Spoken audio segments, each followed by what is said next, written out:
All right, let's get rolling here. Stock markets hit all-time highs. What's the outlook? What's the playbook for 2026? First, I'm going to bask in the glory of last year, and in fact, we were running some numbers this morning. I think in my 38 years in the business, the last 2 years have been my best back-to-back 2-year combined. So we'll bask in that glory. Let's start with how the markets did and kind of give you an idea of how you should be doing. Dow Jones 12.9 in US dollars. Toronto Stock Exchange 28. A lot of people didn't see that coming. The S&P 500 16.3. Canadian Universal Bond Index a little bit of a loss. These are just price numbers, so they don't include interest. So if you had a 3% interest rate on your bond, you might have made two. U.S. Treasury long bonds, again, price down a little bit. World stocks, very interesting. That stock market outside all the stock markets in the world, excluding North America, 27. Major move in gold up 64%. Oil down. Canadian dollar for Canadians against the U.S. dollar 4.8.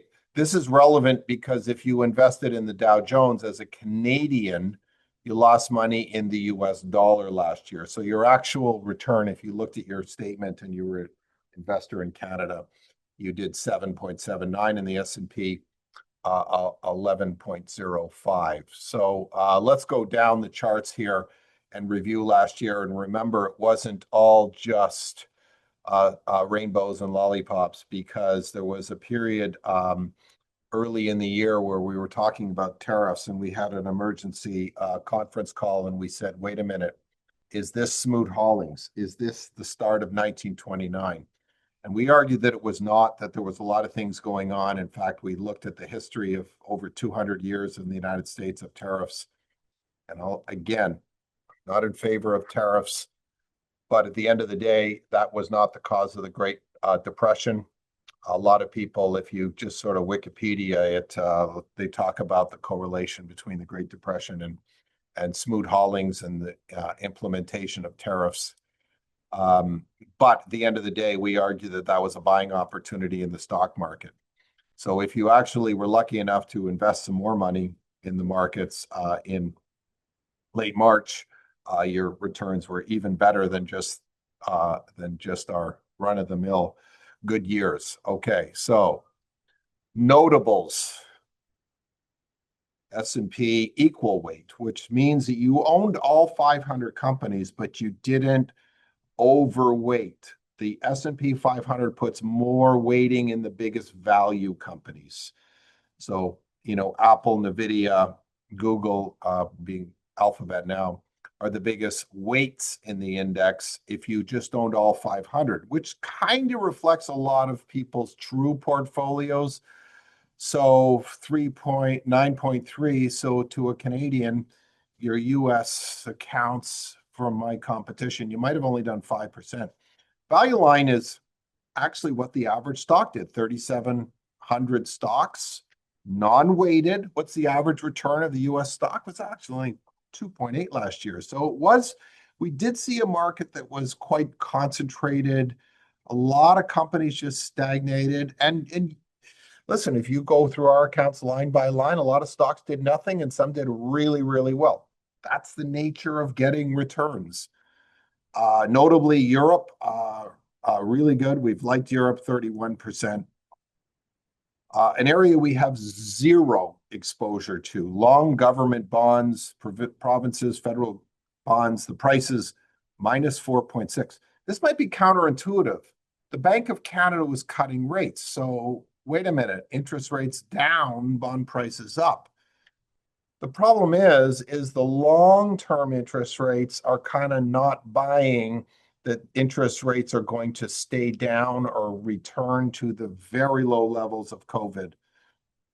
Notably, RBC Balance Fund, the biggest mutual fund in Canada, again, price, there might have been a little bit of a dividend, 6.95. Notably, silver, as you know, we've liked silver and gold for a long time, 144%. Okay, so Playbook. I'm in the business of what have you done for me lately? So last year's returns are out the door. Now what are you going to do for me?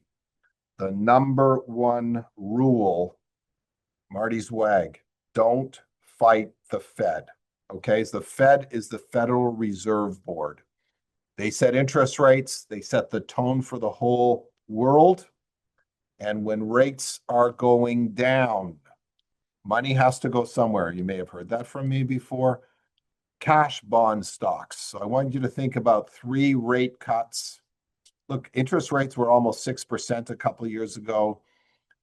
That pulls capital away from cash, no risk, just do nothing. It pulls capital away from bonds and stocks. Think 2022. 2022 was a minus 19 or 18% year. Why? There was no recession. Money was being pulled. Risk-free 6. It's being pulled away. Remember post-COVID, inflation spiked to 9%. Money's being pulled away. Well, the opposite is happening. A down year in 2022, a really good 2-year run as money moved out of cash and cash back into bonds and stocks. And by the way, the bond market didn't do so well. So the primary money moved from cash to stocks. So the other thing we need to watch for 2026 is there a recession? Because 2 things can derail stocks, only 2. Interest rates pulling money away, or people just going to cash because there's a fear of economic collapse. The number one leading indicator of where the economy is going is something called the yield curve. It starts at the bottom left-hand of the page and it goes to the upper right. When interest rates are upwardly sloped, we call this a normal curve. That suggests that the bond market, which prices all bits of economic information, the bond market is telling us that interest rates in the United States are about right. If you look, the T-bills to 1 to 2 years is slightly inverted. Every recession in US history is preceded by an inversion. But that inversion, typically, you look at the price of a 5-year bond higher than the T-bills, and then you go 7, 10. The long end of the market is telling us that if we saw a recession, the 10-year yields would be lower than the 2-year yields. The bond market is telling us that there's 1 or 2 more US rate cuts, and that does not see a recession. And in Canada, ironically, with a way weaker economy, yield curve is very steeply sloped, which suggests more flows. I mean, GICs, we get these calls. I bought some GICs a couple of years ago at 5%. They're coming due. The bank wants to give me 2.85. And for American viewers, they're like CDs, guaranteed, and we call them guaranteed investment certificates. And all of a sudden, it's what can you do that's not GICs, that's lower risk.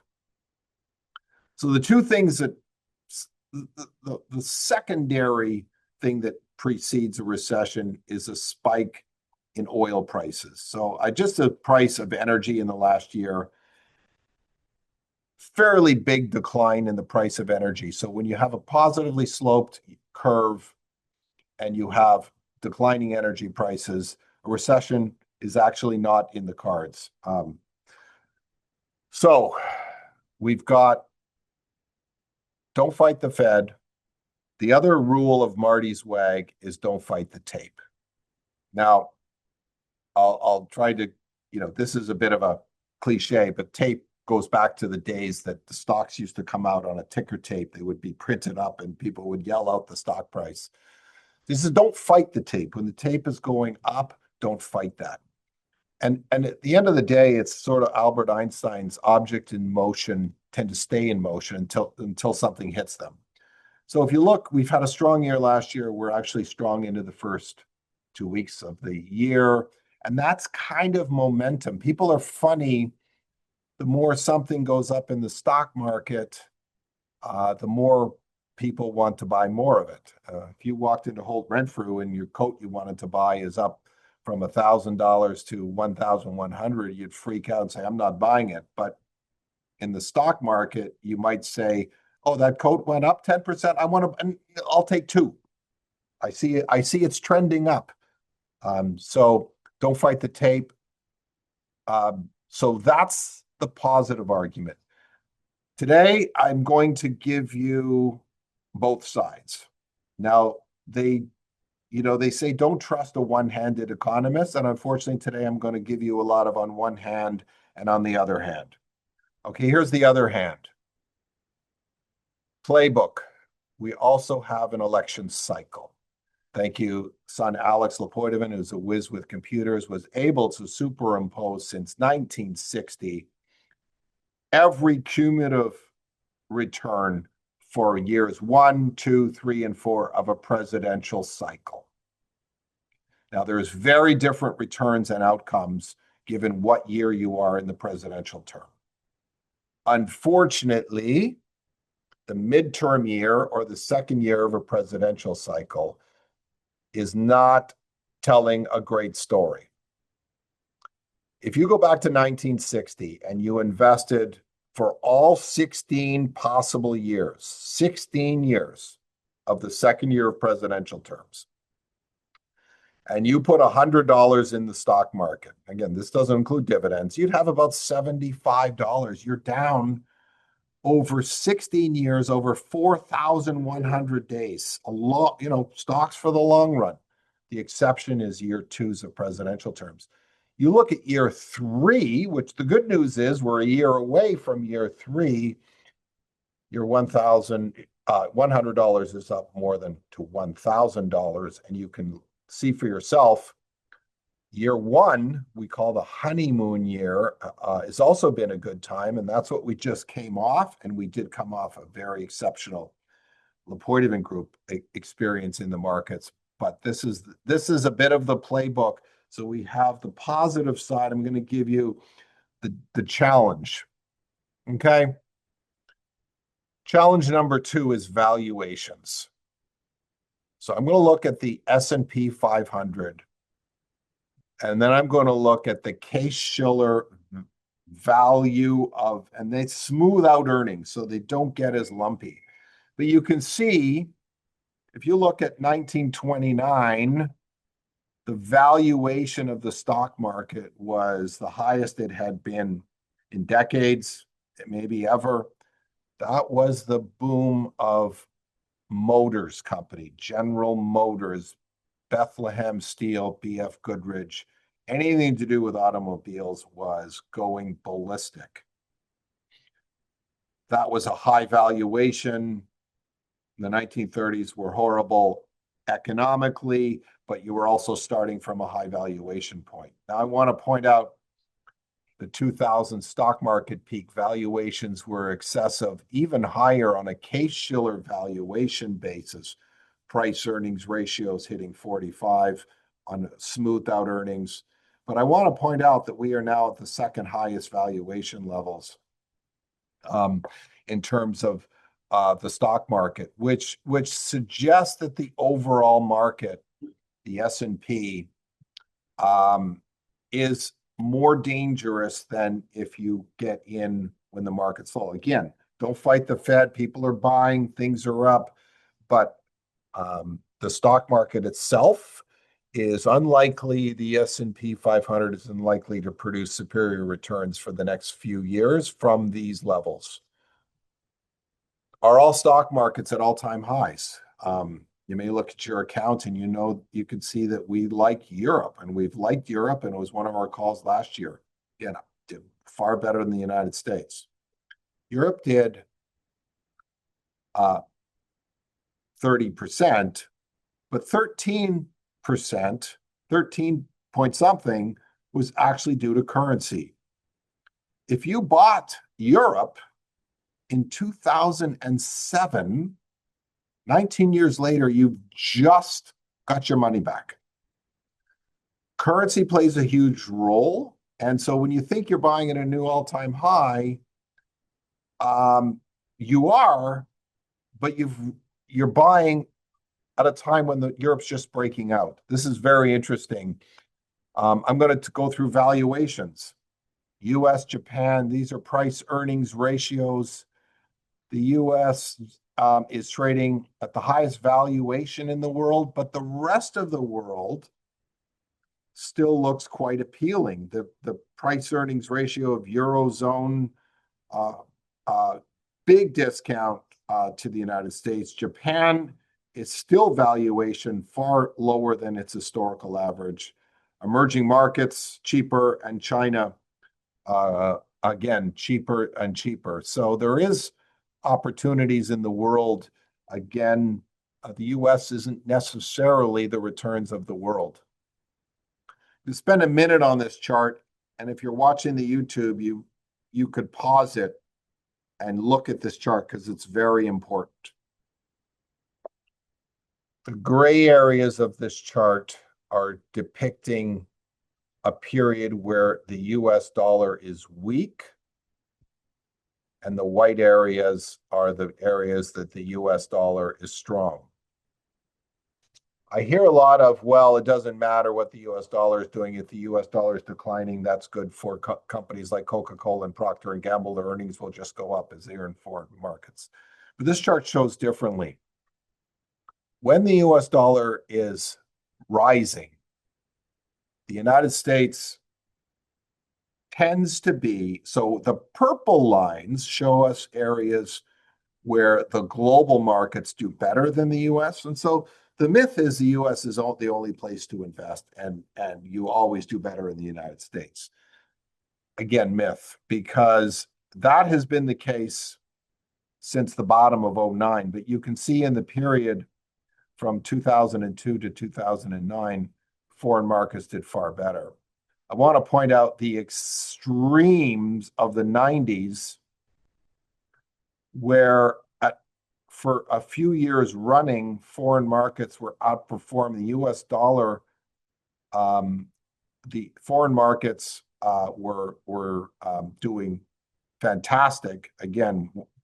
And, you know, just point out these differences in terms of where it isn't always the United States. So the experience for quite a while has been US outperformance. That is just tipped last year. And these periods don't tend to be short-lived. They tend to be several years. So let's move on here. US dollar declining has been reflected in the price of gold and silver. Silver has moved parabolic. And this isn't necessarily that it's going to crash, but at the end of the day, that move is the greatest single move we've seen in the price of the commodity, where people are fleeing to a security that so-called would protect themselves from the US dollar. I'm going to talk about this for a moment because a long-term chart of the US dollar, if you looked at just gold and silver, you would assume that the United States was already an Eastern European country, a Central American, a South American a country. Actually, the US dollar index, we call the Dixie, is actually unchanged for 50 years. We've seen periods of US dollar strength. We've seen periods of US dollar weakness. Again, if you look at late 80s, early 90s, and you look at the formation of the Eurozone, Euro got really strong. Euro got weak into the crisis of Greece, Portugal, Spain, and Ireland. Euro got very weak. To me, we're into a period of US dollar weakness, but the gold and silver prices could be reflecting a collapse, which is maybe a little ahead of themselves because we're not seeing that actually in the long-term charts. Definitely, when Fed, this is news just of the last few days. This is the chairman of the U.S. Federal Reserve. The chairman of the Federal Reserve sets interest rates, sets monetary policy. President Trump would like to see interest rates lower. Chairman Powell has a term, and that term expires in May.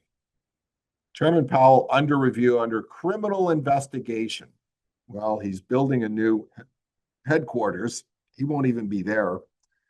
His term expires. And Trump said he's over budget, so he's opening a criminal investigation. Now he's leaving in the next few months anyway. There was a good interview with Anthony Scaramucci, who was a Trump economic advisor in the first term, and they parted not on the best of terms. So he isn't necessarily complimentary to Donald Trump, but his take is that this is really a warning shot for the next Federal Reserve governor, which is you lower interest rates, or this is the kind of reaction that you're going to get. So, this is where the gold and silver markets are reacting, because if you look at the history of presidents or leaders of countries that overthrow their central banks, think Turkey, think Argentina, think basket case currencies with really high, if not hyperinflation. These are the kind of reactions. So this is a reaction. I would say that the Federal Reserve is a reserve board. And even if the chairman, will be appointed by Donald Trump, votes to raise rates, it isn't necessarily that all voting members will lower rates. So I think it's an overreaction, but certainly this is one we're going to watch throughout the year. Let's talk about the Canadian dollar for a moment, because a lot of Canadians have money in Canada. You can tune out if you're a U.S. person. If you're a U.S. person and the Canadian dollar goes up or down and you own oil stocks or commodity stocks, you will not be affected by an up or down move. They're irrelevant. The more important, if you're an oil stock holder, is what the price of oil is doing. But in Canada, this is a really relevant fact, because if you own U.S. stocks and the Canadian dollar goes up, you lose. Well, the Canadian dollar actually appreciated 4.5% during the calendar year 2025. But will that continue? Now, David Rosenberg, just watched an interview with him. He's calling for the dollar to move back higher. Ironically, he was calling for the dollar to move lower to 60 cents last year, and now he's calling for it higher. But his argument is we've been through the tariff war. There's demand we're into a commodity cycle. And when you get to commodity cycles, the Canadian being strong base metals and perhaps a stronger oil price, you tend to get creates a demand. If you export oil and oil prices, that gets converted to Canadian, creates a demand for Canadian dollars. The average exchange rate is about 80 cents since 1970. And the trade weighted, they say neutral purchasing power parity is about 80 cents. Here's why I'm not willing to go all in. I think it's highly possible the Canadian dollar goes down, but it's highly possible the Canadian dollar could be very weak. And I think for Canadians, it's really important that you do not store all of your eggs in one basket. We've talked about the weakness in Canada's most important industry, which is housing. These are mortgage maturities, and we are going to have in 2026 the greatest rollover of mortgages in the history of Canada. For world investors, 36% of all mortgages will come up for renewal in 2026. Now, for world investors, we don't have 30-year mortgages. You can take a variable rate mortgage, you can take a fixed mortgage, but even your variable mortgage, there's a new contract that expires every 5 years. I want you to think about COVID. Holy cow, we're locked in. Some people took the risk and they borrowed some money when interest rates were zero, and they got really low mortgage rates. For world investors, mortgage rates got down to 1 3/4. 2026 came along, we had a vaccine, especially in the summertime, when people were allowed out and they were wearing their masks and they're going to open houses, and they took on a record amount of mortgage debt in the confidence that we were going to end COVID. So that was 2021 think fast forward. 2022 interest rates started going up, and you start to see a sharp rollover in 2027 of mortgages that are coming due. But this is the problem. Interest rates are more than 2% higher than today, so they're running around 4% from 1.75. And that's still, to an American who's borrowing at 6.5%, that still may sound cheap, but the numbers, when you have $1 million mortgage, the numbers are going to go up 30+% in terms of your costs. And this is the big danger. So I think from the most important industry, this is a problem. The weak housing is been driving our data and our confidence levels, and that market is actually going to get weaker, not stronger. Let's talk about, well, I'm going to go back to that slide. So I think it's really important to avoid Canadian credit at all costs. This was in yesterday's Globe and Mail. Here I am thinking about what to say, and I had to throw this in. This is one of the $2.7 billion mortgage investment corporation. People have been earning 8%. There's been no volatility. They used to advertise that they were lower risk than T-bills. Romson redemption crisis exacerbated by large complex real estate loans, investor memo says. This is amazing. So you can't have your money from Romson. You cannot get it. You're gated. But don't worry, you only lost 1.2%. But in Romson's reported, this is the Globe and Mail article, that 55% of their loans were under review. There's a lot of builder loans in here, both in Canada and the United States. And these builder loans are in a problem area, and they're in a problem because people that bought in 2021 and paid $1,400-$1,500 a square foot in Toronto, or maybe even $2,000 a square foot in Vancouver, the market is about $930. They are not closing. The builders themselves are not getting full value, and the lenders, typically there's two lenders. Maybe it's RBC on the number one or National Bank. In the first place, say there's a $100 million loan. There's about 35 million by Romson or other areas like that. So in the article, beyond Romson, affected portfolios include Nicola Wealth, Centurion Apartment REIT, Hazelview, Four Quadrant Funds. I mean, this is just to name a few. This problem, if you're in mortgage funds, if you're in private credit, the myth is that that's been low risk. We call them alternative asset classes. Alternative asset classes are code. I mean, here's Romson charging full fees. You can't have your money, and we think everything's fine. Well, the net asset value is only down 1%. Okay, well, let's sell. But they say we're not selling because the value of the properties are down. You can't have both. Which is it? Everything is great, or everything is not great and the value has gone down. So these are the realities. If you know someone at Nicola, I would highly recommend they speak to us. I would highly recommend that you get yourself. There's a lineup, and the people that are first in line will get out first. FIFO, first in, first out. If you get in the front of the line, you will get out first. And the more this goes on, the more the values will be marked down. Where can you hide? So 2026, look, I was looking back at our returns of 2000 and 2001. It's the last time we were at similar overvaluation levels, according to Case-Shiller price earnings ratios.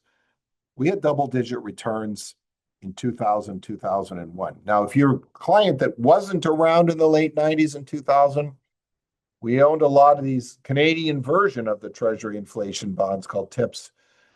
This is a bond that I think is going to make you money. If you buy a laddered portfolio running 5, 7, 10, 12 year, 14 years, you're going to get a little over 2% real yield. Real means inflation plus. US has averaged since 1950, US fixed rate, no risk government bonds 1.0 above inflation. Since 1950, inflation's averaged 3.52. These are going to pay you more than two above the inflation, which is average 3.52. There is no reason to think that inflation will be anything under. Keep in mind that one of the instruments of monetary policy is called moral suasion, which is we're going to convince you that inflation is two. So you, as you're a company, you don't raise your price. If you're a union, you don't ask for more than two. But the reality has been far higher, and it will be far higher. We talk about two, and yet inflation is coming in since COVID far higher than two, and it consistently comes in at two. So I talk about avoiding Canadian credit, the Romsman. Look, playbook for this year, dividend stocks. Why would you buy a GIC when you can buy TransCanada, a Brookfield, our Prime Minister's company, Brookfield Asset Management, TransCanada, Enbridge, just to name a few, you can get over 6% from a dividend with a dividend tax break as opposed to a GIC at 2.85. So these are still very attractive. Utility stocks. We've been through this story before, and we did very, very well through the periods of the previous bubble, the AI bubble versus the tech bubble. I wasn't in the business in 1931, but I think I would have done well because we wouldn't have owned a lot of the motor companies. A few other points here. There has been one of the highest volume stocks trading in the last 10 years has been there's a product called index notes, exchange traded funds that have double leverage or even sometimes triple leverage. You can buy the NASDAQ, you can buy oil, you can buy natural gas. This is a true story. This is one of the highest. If you think that natural gas is going up tomorrow, you can buy this HNU, and if it's going up tomorrow, it reflects double the move that natural gas is trading at. But every day there's an erosion, and that erosion takes a little bit of the return. So you don't get quite as much as double. If natural gas is up 3%, you don't quite make 6. And when it falls, you fall a little bit more. On a daily basis, it works, but it doesn't quite work. This is a true story. When this was created in 2011, if you put $8 million into this ETF, now natural gas is roughly unchanged from that time. It's been up, it's been down. If you put $8 million in, you now have one share. Every few years, they just roll back the shares. And so if you have 100, now you have 50, then you get 25, then you get 12. So at the end of the day, you now have $13, 8 million to 13. This is the kind of thing, please avoid this. Please avoid Canadian credit. I don't like index notes. They're very high fee, glorified mutual funds. If you like a sector, buy the sector. This is just my tidbit. I think there's plenty of opportunities today. I think that the Canadian housing market is very vulnerable, biggest rollover in history. So at that, we have lots of opportunities. Volatility. We saw a 19% drawdown last year. I will tell you that in year twos, the average year of the stock market, we take all the years, the average is you get one correction per year of 12%. Year twos is 19. We had 19 last year, but year twos is 19. So we might have money in treasury bonds that might go up in a sell-off. We might sell some of those to buy more stocks. Be ready to send some money in. That's the playbook. Dividends look good. I'll point out an interesting fact about preferred stocks. When there was sheer panic, and I don't see panic because it might just be a tough year, but I don't see panic because we don't have panic was US banks failing in 2009, and the other time I saw panic was COVID. I don't see panic. In panic in COVID, people just sold everything and preferred shares went down. When the market corrected 19% last year, preferred shares fell just a few percent, like 3, 4. The stock market corrected 5% in October of last year, and preferred stocks went up. People are looking for places to put their money on a low risk basis. So I'm very comfortable in that as a way to not only make you money, but collect dividends. Keep in mind, there's plenty of great businesses that are not the sexy go-go stocks. We're going to be non-sexy this year. We're going to make you money.